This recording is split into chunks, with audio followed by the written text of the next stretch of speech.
बिस्मिल्लाहिर्रहमानिर्रहीम। खत नुज़रत में हूँ अख्तर अब्बास और आप सबको अस्सलाम वालेकुम। सवाल तो इस वक्त सिदरा का है, लेकिन सिदरा से पहले ये एक निस्बतन सादा सवाल है, जॉब के बारे में है कि वो जॉब करती हैं और उनको नहीं समझ आ रही कि अपनी कमाई को कैसे तकसीम करें। लेकिन एक जो सवाल बहुत तकलीफ़ देने वाला है वो एक दूसरी बच्ची ने किया है।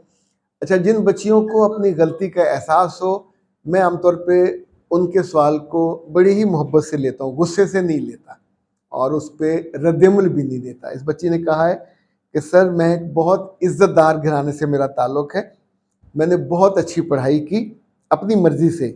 मेरे वालिदैन ने मुझे कभी रोका भी तो मैंने उनकी बात नहीं मानी। तो मेरे अंदर खुद सरी है। मुझे जिस कंपनी में जॉब मिली, मेरे वालिदैन इस जॉब पे राज़ी नहीं थे क्योंकि उसमें सब लड़के थे। और आपने भी एक दफ़ा कहा था कि जिस कंपनी में सब लड़के हों, बॉस भी यंग हो, वहाँ जॉब नहीं करनी, पर मैंने जॉब कर ली। उस बॉस ने जल्दी मुझसे दोस्ती कर ली और उसके बाद वो हुआ जो नहीं होना चाहिए था, उसने मुझे बर्बाद कर दिया। अफसोस वाली बात यह कि इस बर्बादी में मेरी मर्जी शामिल थी। कई महीने गुजरने के बाद जब मुझे अंदाज़ा हुआ कि वो मेरी ज़िंदगी से खेल चुका है और आगे कोई मेरा मुस्तकबिल नहीं है, and he is behaving like a रखेल, तो फिर मैंने वो जॉब छोड़ दी। अब मैं अपने कमरे में बैठकर दिन रात रोती हूँ।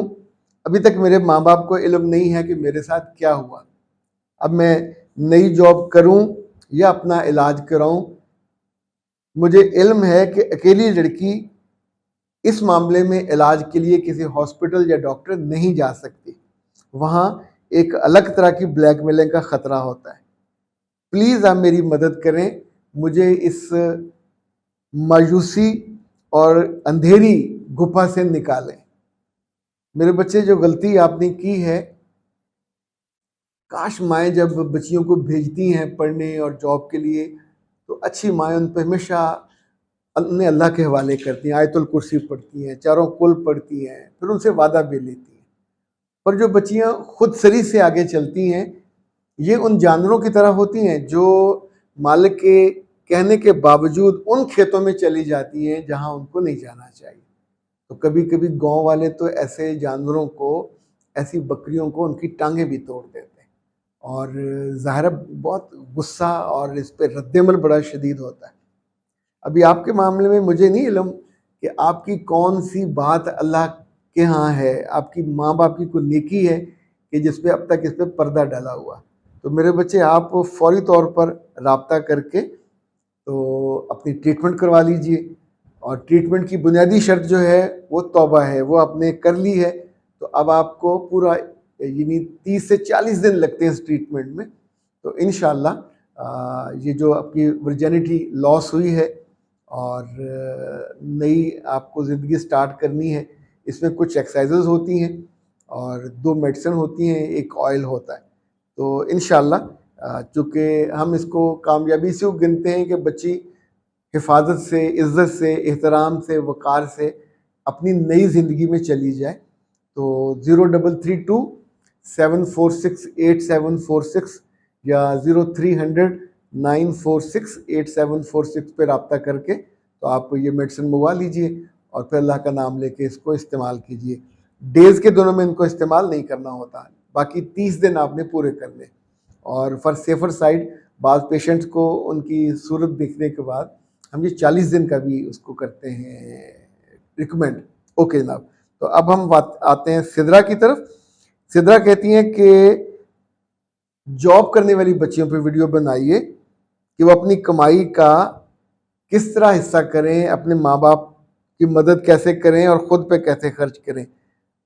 हयातुन्नसा कहती हैं, सर मेरी उम्र 33 साल है, मेरे घर वाले मेरी शादी नहीं कर रहे। जितने पैसे मैंने जोड़े थे जॉब से, मेरी माँ ने सारे पैसों से मेरे छोटे भाई की शादी कर दी है और अब मेरा रोना भी उन पर असर नहीं करता।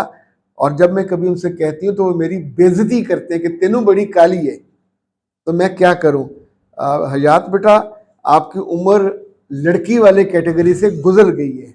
आप सोचिए, 26, 27, 28 ये वाली उम्र होती है जो बच्चियों की पीक उम्र होती है जिसमें उनकी शादी हो जानी चाहिए।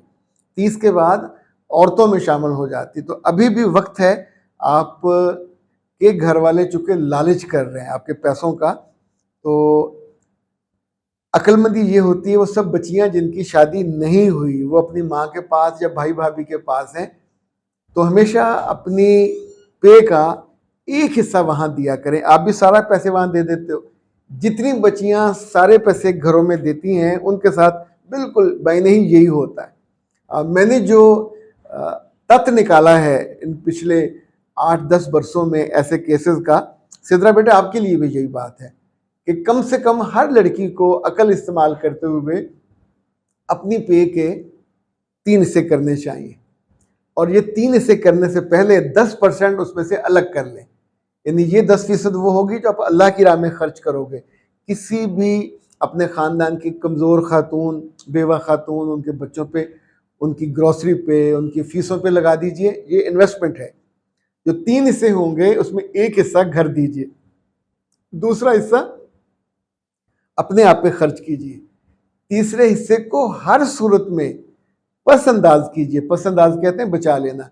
लाइक अगर आपकी तनख्वाह 1 लाख है तो उसमें से 10,000 आपके चैरिटी पे निकल गया, तो 30,000 की हर सूरत में कमेटी डालिए। कमेटी डाल लें, किसी प्लॉट की किस्त देनी है वो दे लीजिए, किसी समझदार से मशवरा करके, तो वो 30,000, 10,000 की कमेटी डाल लें, 10,000, 15,000, 20,000 की कोई किस्त दे लें किसी चीज़ की, ये आपके लिए ज़्यादा बेहतर है।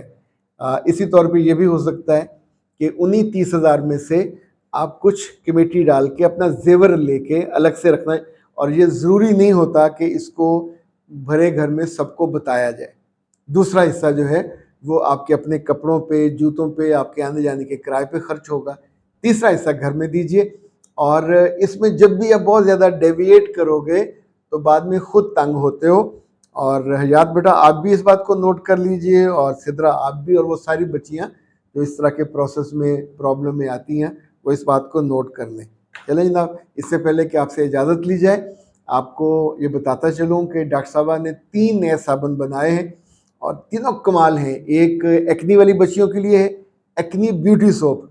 दूसरा वो जिनको कॉफ़ी का फ्लेवर पसंद है, और कॉफ़ी के फ्लेवर के साथ ये कॉफ़ी वाइटनिंग सोप है। और तीसरा टर्मेरिक सोप है। टर्मेरिक वाले में 3-4 चीज़ें ऐसी हैं जो एक्स्ट्रा शामिल हैं। ज़ाहिर है हुस्न यूसुफ तो इसके अंदर होता ही होता है। इसके अंदर जो मोरिंगा पाउडर है वो भी शामिल किया गया है, क्योंकि उससे खूबसूरती और निखार और उसकी जो शाइनिंग है वो बहुत उम्दा आती है। अख्तर अब्बास को दीजिए इजाज़त। अस्सलाम वालेकुम व रहमतुल्लाह।